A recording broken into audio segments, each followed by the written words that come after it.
guys, Brandon here with Exotic Cars 19, and a couple months back I made the very cliche video, the list of things I dislike about my car. I think it was like 13 things I dislike about my GT350 or something like that.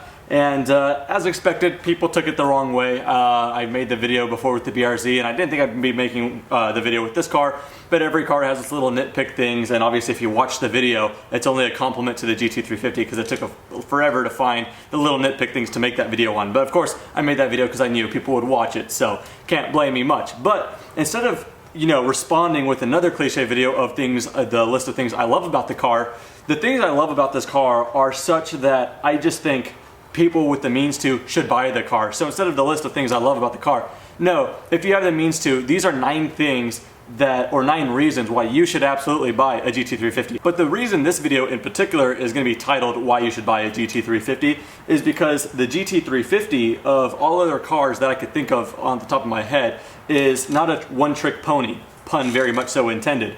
And that is that, when I had a BRZ, that's for a specific buyer. The JDM people love that, or people who like to tune cars or whatever, whatever. And then some muscle cars with just a ton of power, or like a Hellcat, are made for those specific buyers. But the GT350, this is going to be a segue into an item on the list later on, but it's just a car that I think everyone can just appreciate, whether they're import or domestic, or muscle versus corner and balance. This car just kind of compiles all of that. So again, if you have the means to, 9 reasons why you should buy a GT350. Number 1, Ford Performance sends you a GT350 owner's gift if you buy it new. So that's pretty cool. This actually came in 2 days ago, and I had no idea that they were sending this, so that was a really nice, pleasant surprise. But anyway, held in by magnets there. You open it up. You get a couple cool posters here and flyers just about the GT350, but yeah, I already looked through there. There's some really cool posters. Here's another poster here, and then some information on that art and the artist who made that. Pretty neat. And then coolest thing is when you lift this up, you get another poster, but then you get a flat plane crankshaft here with a metal stand with your chassis number to display it on, which is super cool. It just says GT350 chassis number H4461, and then Ford Performance on the other side, again made out of metal. So you could just get this and display your crankshaft, which is just so cool. I'll put that away for a second.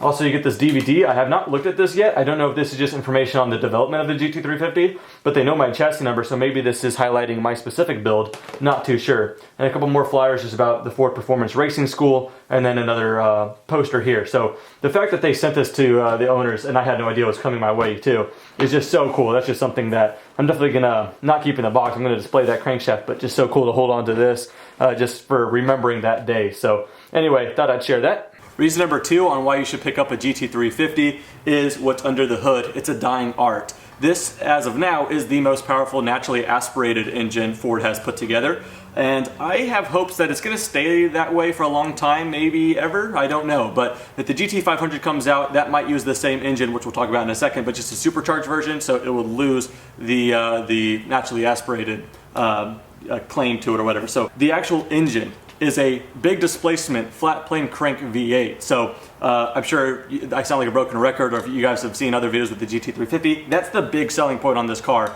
For Ford to put so much R&D into an engine and only put it in a GT350 and GT350R, which is going to be significantly more limited run than a standard 5.0 or whatever, it's pretty commendable, I think. But yeah, naturally aspirated 5.2 liter. If you watch the Jay Leno's Garage episode with the GT350R, the guy from Ford Performance said they got a 458 Italia engine. That's what they benchmarked. They got it, pieced it apart, built it back to be a less powerful 526 horsepower, I'm not complaining, and larger displacement. So yeah, it's kind of got the European DNA in the engine. But a big reason I was going to list that engine is because, like I said, it's a dying art. With everything going smaller displacement, twin turbocharging, and just kind of looking after fuel consumption, all that stuff for different regulations that are complete bull crap, this is nice to have something just as rowdy as it is. Reason number 3 kind of goes along the same lines of dying art, and that is the transmission options. There are none. Tremec 6-speed manual transmission is all you get, so that's pretty cool. I remember when I had my BRZ, whenever I saw some other FRSs or BRZs on the road, I would always peek in the window and see what transmission they got, and I'll be honest, I'd be a little disappointed when it was an automatic. But when you see a GT350 on the road, you know that there are 3 pedals and that gear lever, and again, that being a dying art. So coupled the naturally aspirated engine, that's kind of starting to go away, and the manual transmission only, it's the same reason I love the Cayman GT4, and can't really quite afford that one. So anyway, nice to have it in a GT350. 2 dying arts, that's reason number 2 and 3. although it may not look it, this car is actually incredibly easy to drive, and that's not a bad thing. This is not the weekend car, this isn't the Sunday cruiser or just the track day hero. This could be the everything car. This is completely super easy to daily drive, practical with all the, I actually made a video just talking about can you daily drive a GT350, and the answer was absolutely. The storage space, just the ride comfort with the magnetic ride control if you get one with track package, which is standard on 17s and 18s anyway. But yeah, just incredibly easy to drive. The clutch is light, the transmission is just predictable as far as the Trim 6 that we just mentioned. But yeah, just the ride, everything about it. If you want it to be weird, and you could turn the exhaust valves closed and it'll be quieter. And again, the dampening on the comfort suspension is fine, and you could adjust all of that, the steering and all that, all adjustable. But yeah, in its most docile mode, it's incredibly easy to drive.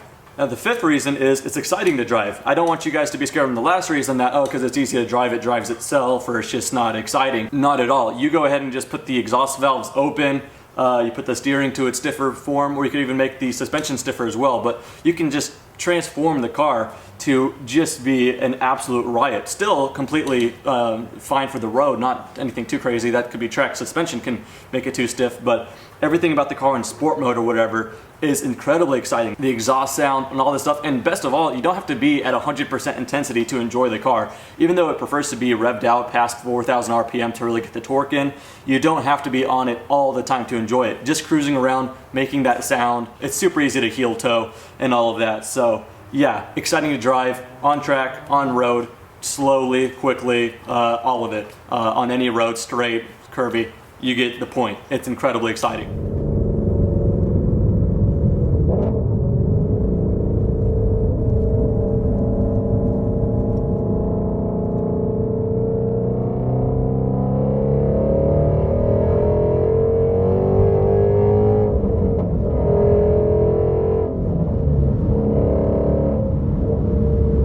Reason number 6. Now, I talked about this a couple times, I've already mentioned it in other points, but I think this deserves a bullet point completely on its own, and that is the exhaust sound.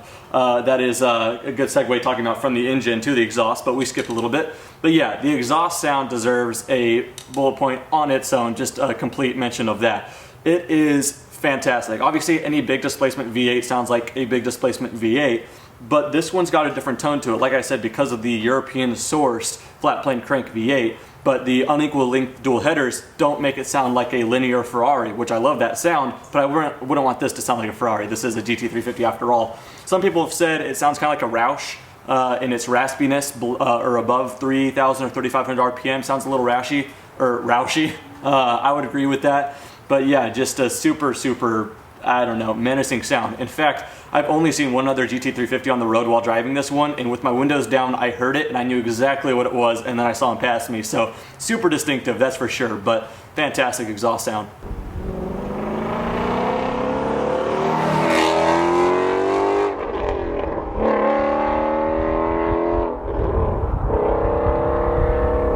Reason number 7 is going to be subjective, but I haven't heard anyone disagree with me. It has looks to kill. I absolutely love the way the GT350 looks. Now this could also be the opposite. Some people think, well, it looks good, but it's still a Mustang.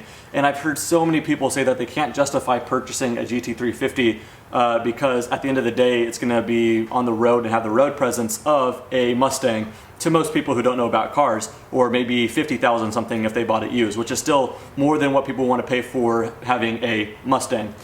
I never looked at it that way. It's made by Ford Performance, which is just a different division, but even if it wasn't, I just don't care. It drives, it acts, it behaves completely different to any other Mustang.